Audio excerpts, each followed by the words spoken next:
Bismillahirrahmanirrahim. Assalamualaikum warahmatullahi wabarakatuh.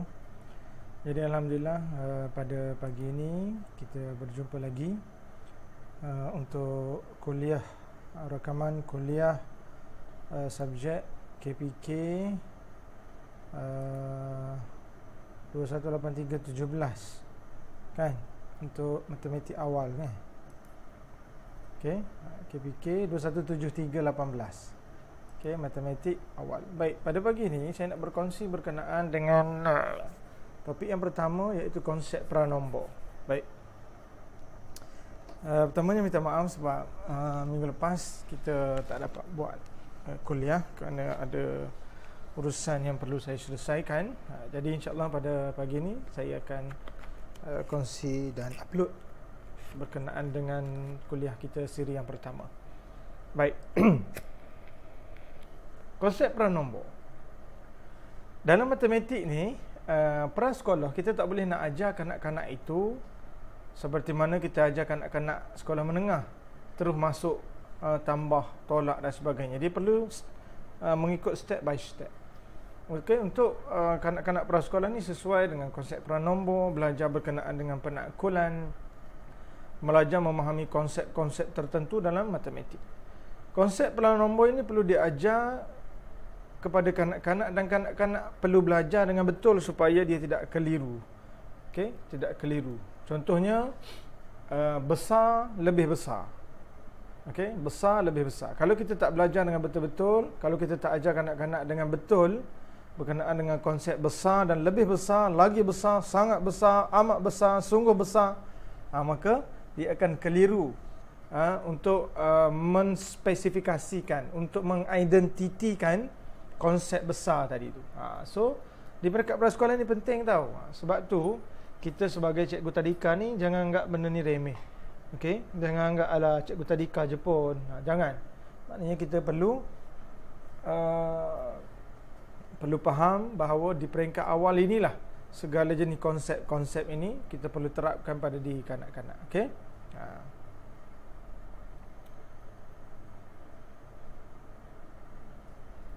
Ada beberapa konsep pranombor yang kita perlu ajar kepada kanak-kanak. Baik, yang pertama pengelasan, yang kedua perbandingan, yang ketiga seriasi, yang keempat padanan satu dengan satu, yang kelima pola, yang keenam keabadian. Baik. Pengelasan. Pengelas ni kita kelaskan objek. Okey, kita kelaskan objek. Ni kalau boleh face to face, saya boleh tunjuk secara konkret. Tapi dalam ni saya hanya buat rakaman slide saja. Jadi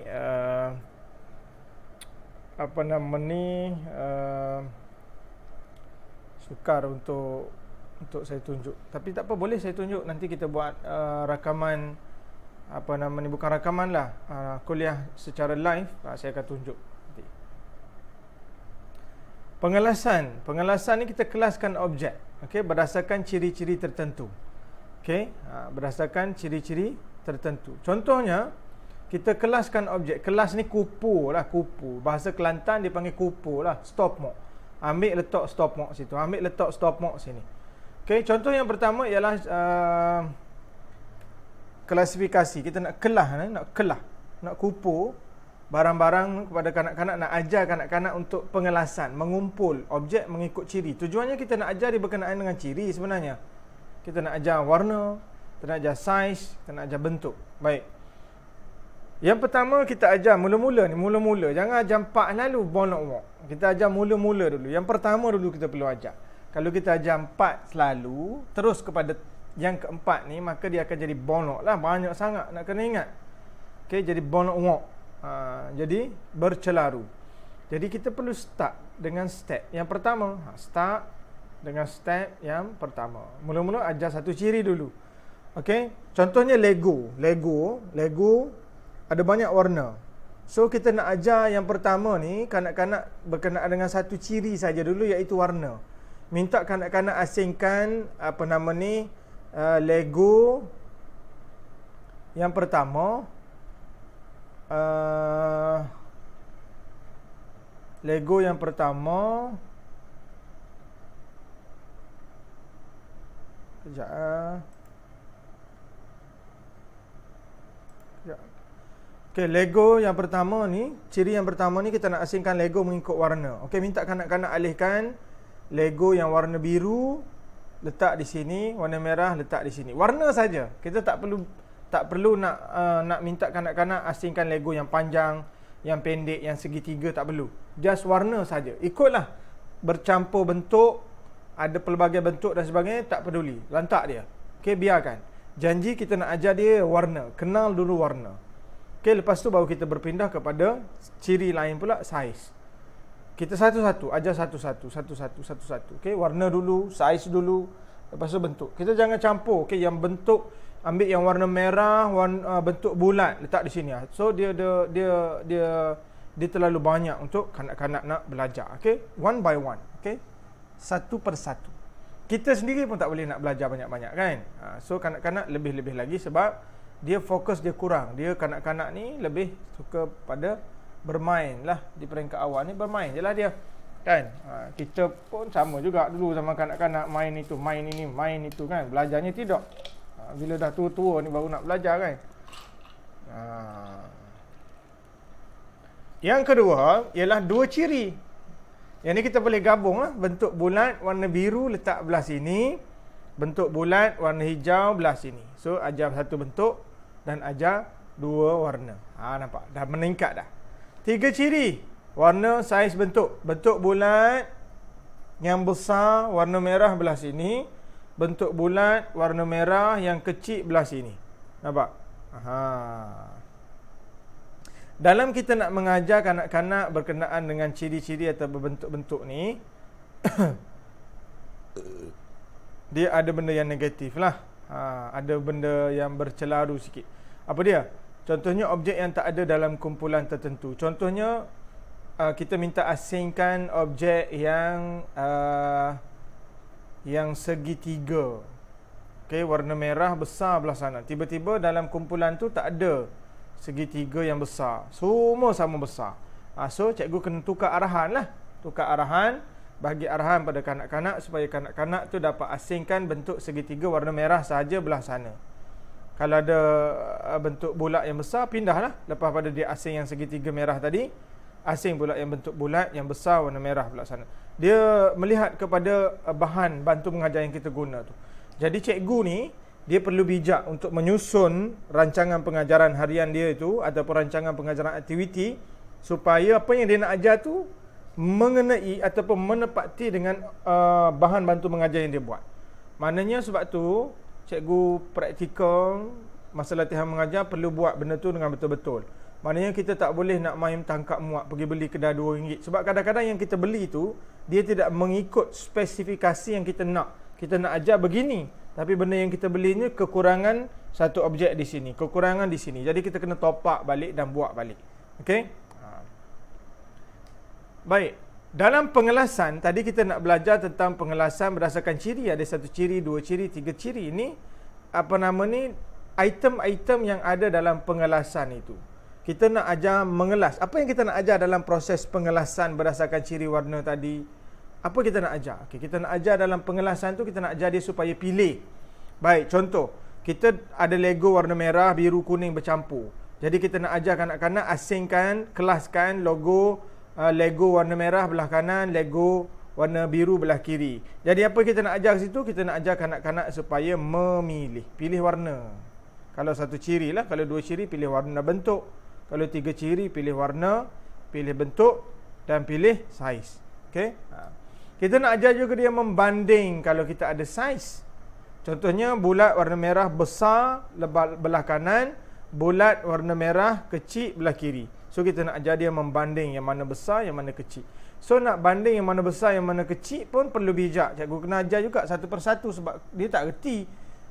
Kanak-kanak ni reti bila tengok gajah. Gajah itu besar. Bas tu besar. Lori tu besar. Maknanya saiz yang memang betul-betul besar baru dia kata besar. Tapi bagaimana pula kita nak ajar dia berkenaan dengan objek yang besar dan kecil sedikit, lebih kurang. Contohnya tayar kereta wira dengan tayar kereta kancil. Dia nampak sama macam tayar, tapi hakikatnya tayar kereta wira lagi besar. Tayar kereta kancil kecil sedikit berbanding dengan kereta wira. Kereta wira dia guna rim 14, kereta kancil guna rim 13. Dia nampak lebih kurangnya. Tapi hakikat yang sebenar, tayar wira itu lebih besar berbanding dengan tayar kereta kancil. Ini nak kena ajar lah. Di sini penting nak kena ajar. Apalagi kita nak ajar dalam pengelasan, kita nak ajar dia mengumpul. Kumpul, letak satu tempat. Objek ni letak satu tempat. Objek macam ni letak satu tempat. Objek warna ni letak kat sini. Objek warna ni letak kat sini. Lepas tu kita nak ajar apa? Pilih semula. Pilih semula daripada tambunan Lego tadi. Nak ajar dia pilih satu persatu untuk dia letak ikut tempat masing-masing. Nak asingkan. Okay, lepas tu nak asingkan kumpulan. Lepas daripada dia pilih-pilih, dia asingkan.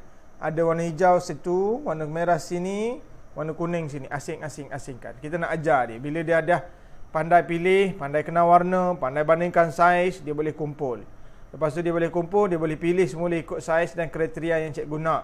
Lepas tu dia boleh asingkan letak dalam kumpulan masing-masing. Merah sama merah. Tak kira lah ada bentuk apa pun, asalkan warna merah saja. Kita nak ajar dia pandai begitu.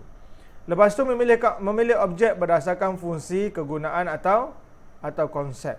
Ni advance lagi daripada tadi. Contohnya, kita nak ajar pilih kanak-kanak objek berdasarkan fungsi. Contohnya objek bulat, fungsinya untuk bergolek. Okey, kita dah bagi arahan pilih objek yang boleh bergolek. So dia boleh pilih objek yang bulat.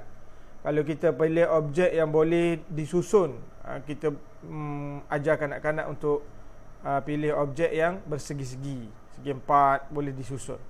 Jadi arahan itu kita bagi, dia boleh buat. Kita nak ajar sampai macam tu. Okey.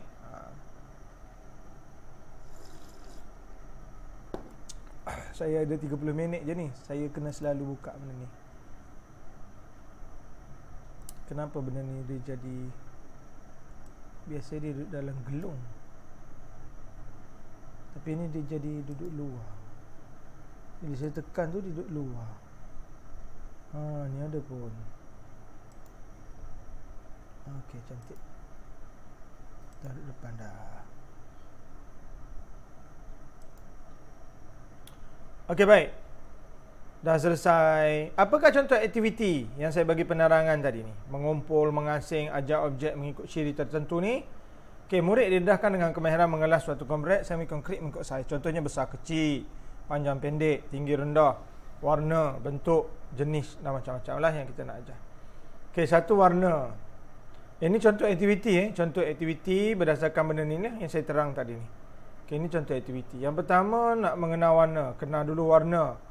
Menamakan warna, ni warna biru, ni warna merah. Mencantumkan kad warna, mengasingkan warna dengan benda-benda. Okey, ambil kad warna merah, dia letak dekat buku warna merah contoh. Ambil kad warna merah, letak dekat kereta cikgu yang warna merah contoh. Ini aktiviti yang menarik. Okey, cikgu kanak-kanak perlu buat aktiviti tu supaya aktiviti tu menarik. Okey, aktiviti tu menarik. Perlu buat supaya aktiviti tu menarik. Jangan belajar dalam kelas saja macam belajar andragogi. Macam mana saya mengajar kanak-kanak, macam mana saya mengajar pelajar dalam kelas lah, lecture dalam kelas tu. Okay, kita perlu mengajar secara kreatif. Kanak-kanak ni ajar secara kreatif, keluar daripada kelas, buat benda yang advance supaya dia dapat pengalaman yang banyak. Okay, saiz, beza, banding, kenal saiz besar, kecil, panjang, pendek, menamakan saiz. Menamakan saiz ni, yang ni bila dia tengok dia boleh nama, oh ni pendek, pembaris lagi panjang, ini besar, yang ni berat. Menghasilkan benda semi konkret mengikut saiz. Benda semi konkret ni benda yang bercampur. Benda konkret ni benda yang jelas. Semi konkret ni kadang-kadang gambar, tayangan dan sebagainya. Memadankan saiz yang sama. Letak sama saiz, panjang sama panjang, pendek sama pendek, mewarnakan saiz yang sama. Ini di antara aktiviti. Bentuk pula macam mana? Menghasilkan benda mengikut bentuk, menamakan bentuk, memandangkan bentuk yang sama dengan benda konkret, mewarnakan bentuk yang sama. Jenis, menamakan benda mengikut jenis. Ni jenis bulat, yang ni jenis empat segi kat sini, yang ni jenis segitiga kat sini. Mengumpul benda mengikut jenis semi maujud, benda yang tidak konkret. Tidak konkret maknanya benda yang dalam gambar, dalam video. Okey, dia boleh sebut benda yang berada di luar daripada kelas. Menjelaskan benda mengikut jenis, yang ni dah gambar lah. Dia tak susun gambar-gambar. Flashcard. Mewarna, melukis benda mengikut jenis.